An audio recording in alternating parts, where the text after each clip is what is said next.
இந்த வீடியோவில் நம்ம எதை பற்றி பார்க்க போகிறோம்னா கலைஞர் மகளிர் உரிமை தொகை திட்டம் குறித்து தற்போது மிகவும் முக்கியமான புதிய தகவல் ஒன்று விலகி உள்ளது. அது என்ன என்பதை பற்றி தான் இந்த வீடியோவில் நம்ம டீட்டெயிலாக பார்க்க போகிறோம். தமிழகத்தில் உள்ள பெண்கள் நீண்ட நாட்களாக எதிர்பார்த்து காத்து கொண்டிருந்த கலைஞர் மகளிர் உரிமை தொகை திட்டத்திற்கான விரிவாக்கம் தற்போது தொடங்கியுள்ளது. கடந்த 4ஆம் தேதி முதல் இந்த திட்டத்திற்கான விரிவாக்கம் அறிவிக்கப்பட்டு சில இடங்களில் முகாம்கள் நடைபெற்று வருகிறது. 9000 முகாம்கள் நடத்தப்படும் என்று அறிவிக்கப்பட்ட நிலையில் பார்த்தீங்கன்னா நிறைய இடங்களில் இதற்கான முகாம்கள் நடத்தப்படவில்லை என்று பொதுமக்கள் புகார்கள் அளித்து வந்தனர். குறிப்பிட்ட சில இ-சேவை மையங்களில் மட்டுமே இந்த விரிவாக்கம் தொடர்பான பணிகள் நடைபெற்றது என்றும் கூறப்படுகிறது. ரேஷன் கடைகளில் விண்ணப்பங்கள் கிடைக்கும் என்று தெரிவிக்கப்பட்ட நிலையில் அங்கு கிடைக்கவில்லை. இதனால் பலரும் விண்ணப்பிக்க முடியாமலும் முகாம்களை கண்டுபிடிக்க முடியாமலும் சிரமப்பட்டு வருகின்றனர். இருப்பினும் அடுத்த ஒரு வாரத்தில் தேவையான இடங்களில் மகளிர் உரிமை தொகை திட்டத்திற்கான விரிவாக்க முகாம்கள் அமைக்கப்படும் என்று அரசு தரப்பில் இருந்து கூறப்பட்டுள்ளது.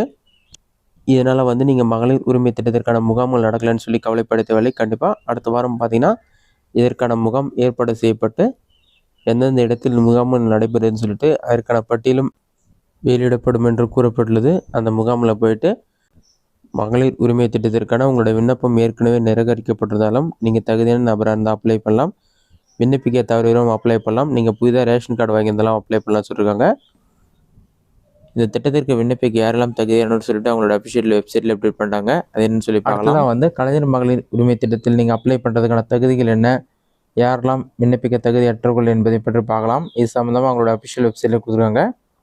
கூகுள் சர்ச்சில் போயிட்டு KMUTன்னு சொல்லி டைப் பண்ணுங்கள். அந்த மாதிரி நீங்கள் டைப் பண்ணி கொடுத்தீங்கன்னா ஃபஸ்ட் எடுத்துனே KMUT.TN.gov.in ஒரு வெப்சைட் ஷோ ஆகும். அந்த வெப்சைட்டை செலக்ட் பண்ணுங்கள். வெப்சைட் ஓப்பன் ஆன பிறகு உங்களுக்கு இந்த மாதிரி தான் ஷோ ஆகும். இதிலே பார்த்தீங்கன்னா கலைஞர் மகளிர் உரிமை திட்டம் சொல்லி கொடுத்துருப்பாங்க. டாப்பில் 3 லைன் இருக்கும். அதை கிளிக் பண்ணுங்கள். அதை நீங்கள் கிளிக் பண்ணாலே திட்டம் பற்றின்னு சொல்லி ஒரு ஆப்ஷன் கொடுத்துருப்பாங்க. அந்த ஆப்ஷனை செலக்ட் பண்ணுங்கள். அதை செலக்ட் பண்ணிவிட்டு குடும்ப தலைவிகளுக்கான வரையறைன்னு சொல்லி கொடுத்துருப்பாங்க. குடும்ப அட்டையில் பெயர் இடம்பெற்றுள்ளவர்கள் அனைவரும் ஒரு குடும்பமாக கருதப்படுவர். ஒவ்வொரு தகுதி வாய்ந்த குடும்பத்திலும் உள்ள குடும்ப தலைவி கலைஞர் மகளிர் உரிமை திட்டத்தில் பயன்பெற விண்ணப்பிக்கலாம்னு சொல்லியிருக்காங்க. குடும்ப அட்டையில் குடும்ப தலைவர் என குறிப்பிடப்பட்டுள்ள பெண் குடும்ப தலைவராக கருதப்படுவர். இதுவே ஆண் குடும்ப தலைவராக இருந்தால் அந்த குடும்ப தலைவருடைய மனைவி குடும்ப தலைவராக கருதப்படுவார்னு சொல்லி மென்ஷன் பண்ணுறாங்க. இது மட்டும் இல்லாமல் பொருளாதார தகுதிகள்னு சொல்லிட்டு இன்னும் சில டீட்டெயில்ஸ் கொடுக்குறாங்க. அது என்னென்னு பார்க்கலாம்.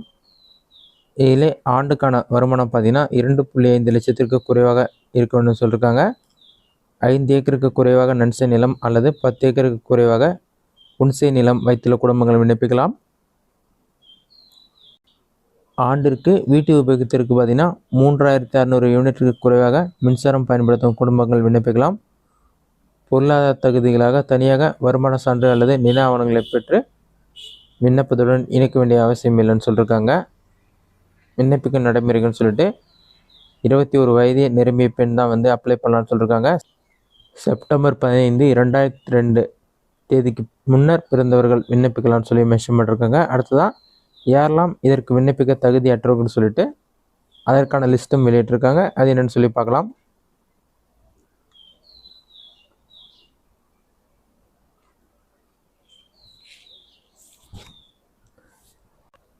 ஆண்டு வருமானம் 2.5 லட்சத்திற்கு மேல் ஈட்டும் குடும்பங்கள் விண்ணப்பிக்க தகுதியற்றவர்கள். அடுத்ததாக குடும்பத்தில் ஆண்டு வருமானம் ரூபாய் 2.5 லட்சத்திற்கு மேல் ஈட்டி வருமான கணக்கு தாக்கல் செய்பவர்கள், வருமான வரி செலுத்துபவர்கள் அதற்கு தகுதியற்றவர்கள் சொல்லியிருக்காங்க. அதேமாதிரி தொழில் வரி செலுத்துபவர்கள், ஓய்வூதியம் பெறுவர்கள், ஊராட்சி மன்ற தலைவர்கள், உறுப்பினர்கள், சொந்த பயன்பாட்டுக்காக கார், ஜீப், டிராக்டர், கனரக வாகனம் வைத்திருப்பவர்கள், GST செலுத்துபவர்கள் இவர்கள் எல்லாமே இந்த திட்டத்துக்கு தகுதியற்றவர்கள் சொல்லி மென்ஷன் பண்ணியிருக்காங்க. இதுதான் மகளிர் உரிமை திட்டம் குறித்து முக்கிய அப்டேட். இந்த வீடியோ உங்களுக்கு யூஸ்ஃபுல்லாக பண்ணிக்கிறேன். இந்த வீடியோ பிடிச்சிருந்தா லைக் பண்ணுங்கள். ரெஸ்ட் அவுட் கமெண்ட் பாக்ஸில் கமெண்ட் பண்ணுங்கள்.